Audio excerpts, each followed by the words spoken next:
Pessoal, antes do exercício, resolvi mostrar mais um detalhezinho, que a gente já começa a aprender o exercício de uma forma mais realista, né? Algo que a gente vai utilizar mesmo.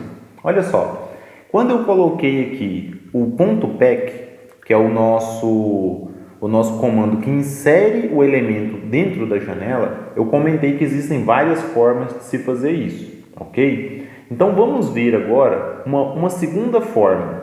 Então o pack, ele vai colocando de cima para baixo, né, um elemento abaixo do outro e centralizado. Esse é o padrão dele, não quer dizer que tenha que ficar assim.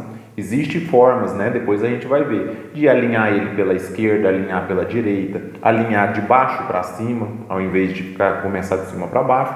Mas, normalmente a gente não usa tanto.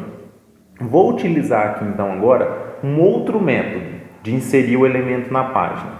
Ele precisa de um pouquinho mais de atenção, né? Um pouquinho mais de pensamento, né? De raciocínio, só que fica muito melhor. Então vamos lá. Criei o elemento login. Vou tirar esse pack, ó. Ao invés de pack, vou digitar ponto e vou usar esse aqui, ó, place. O place também insere o elemento na tela. Qual que é a diferença? O place, ele precisa de uma coordenada. Ele trabalha com x e y. Então você tem que passar um valor x e um valor y, né? Como que funciona? Eu vou colocar aqui só para a gente ver, ó, x igual a 20, vírgula, y igual a 40. Ele vai, a partir do início da nossa janela, ele vai contar no eixo x, né, horizontal, 20 pixels. O elemento vai começar ali. E no nosso eixo y, que é vertical, ele conta do início da janela para baixo 40 pixels. Ok? Vamos executar para ver como que vai ficar. Olha aqui. Tá vendo aqui o texto? Ó, digite seu e-mail. O início da janela é no canto superior esquerdo. Ali é o ponto 0 da janela. A partir dali, ele chegou 20 pixels no eixo X, então, ó, 20 pixels para cá, e depois no eixo Y, ele chegou 40 pixels para baixo. Por isso que ele ficou aqui nesse local. Aqui é o 0, ó, o cantinho da janela é o 0, bem aqui. Então, ele chegou 20 pixels para frente, 40 para baixo. Vamos posicionar o resto dos elementos assim, então? Olha, se o login entrada é onde a pessoa vai digitar, se eu quero que fique na frente dele, então, ó, o X, vou trocar aqui, né, o pack por place. Então, ó, o X eu vou ter que mudar, porque é o que ele chega para frente. Se aquele ali eu cheguei 20, aí mais o texto, eu tenho que colocar o campo lá para frente. Então, vamos testar. Vou colocar um X igual a 120, né? Vamos ver se deu. E o Y, eu posso manter o 40, porque eu quero alinhado. De cima para baixo, eles vão descer o mesmo tanto. Vou executar. Praticamente deu, né? Ficou até bonitinho, ó. Ok. Vamos mudar o próximo agora, ó. O senha. Então, vou rodar, ó. Se o login está no 20 e no 40, vou tirar o pack aqui do senha. Vou colocar o place. X igual. Agora eu vou manter o 20 do X, porque eu quero eles alinhados. Só que o Y eu tenho que colocar mais para baixo. Então, ó, Y igual. Estava 40, vou colocar aqui 90. Vamos ver como que ficou? Então, ó, aqui, ó, o digite sua senha, ó, tá alinhado aqui, porque o X continua 20 para os dois. Só que o Y, eu cheguei para baixo, está no 90. Então, do início da janela até aqui, 90 pixels. Ok? Beleza, próximo elemento. Vamos alinhar a entrada da senha. Então, senha, entrada, ponto place. Beleza. Vou manter mais ou menos alinhado, igual a gente colocou o outro. Ó, X igual a 120 e o Y igual o 90 que a gente usou aqui na senha, né? Ó, 90.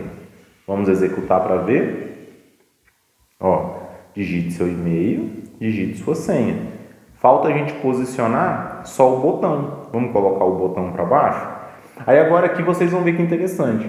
O bom de ter várias formas de se colocar o elemento é justamente isso. No caso do botão, eu quero que ele fique centralizado mesmo. Então eu posso usar o PEC, né? Porque ele já faz isso para mim. O que eu vou precisar mudar? O PEC vem de cima para baixo, o padrão. Eu quero que ele vá de baixo para cima, porque eu quero que o botão fique lá embaixo.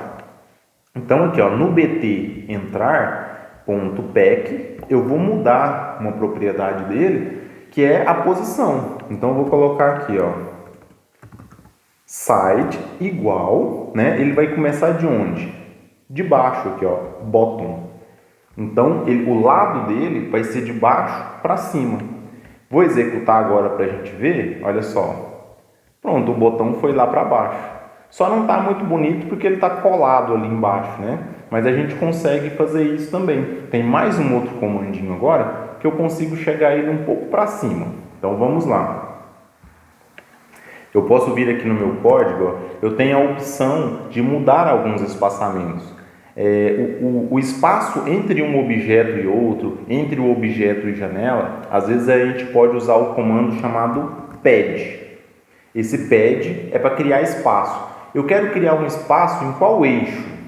No Y, né? É de baixo para cima. Então, pad Y igual, e aí eu passo quantos pixels? Vou colocar aqui, por exemplo, 35 pixels. Então, o botão agora, ele está começando de baixo para cima e ele vai criar um espaço de 35 pixels, né? Da janela para colocar a posição dele. Vou executar. Aqui, ó, ficou um pouquinho mais bonito, né? Nosso botão já está um pouco para cima, beleza? Então, a gente viu como que a gente consegue posicionar melhor os objetos trabalhando com essas ferramentas que a gente tem. O PEC, né, tem sua utilidade, tem momento que a gente pode usar o PEC, igual nesse caso do botão. O Place, quando a gente quer determinar exatamente a posição X e a posição Y, a gente pode usar o Place. E ainda tem uma outra que é o Grid, né? Depois a gente vai fazer um exercício também utilizando o grid, onde a gente separa, né? A gente imagina a nossa tela com linhas e colunas, e aí a gente fala, olha, eu quero esse elemento na linha X, na coluna Y. A gente pode trabalhar com linhas e colunas, tá bom? Agora sim, eu vou pegar os exercícios, vou mandar para vocês, e aí espero do fundo do coração que tentem fazer, ok? Não se aprende programação assistindo. Eu já comentei na sala de aula que tem aluno que está só assistindo, para do lado do colega e fica assistindo. Não está aprendendo nada, né? Quando chegar no final do bimestre, não vai ter uma nota, né, que seja representável. Infelizmente não tem jeito. Inclusive, pessoal, já fica agora um alerta. A gente está chegando no final do segundo ano. Vocês já tiveram uma ideia agora do que é programação, que programação é resolver problemas o tempo todo. Então comece a ficar com isso na cabeça. Se não estiver exercitando, se não estiver praticando, não vai resolver nenhum problema, né? Não tem fórmula mágica. E para o terceiro ano, a grade é pesada, tem muita coisa. É para assustar? Não, porque se você praticar agora tudo que tem que fazer, não vai ter surpresa nenhuma no terceiro ano, vai passar tranquilo. Mas se não praticar agora, já pode esperar um problema bem grande no terceiro ano, tá bom? Então, eu vou voltar agora com os exercícios e aí o negócio é praticar, beleza?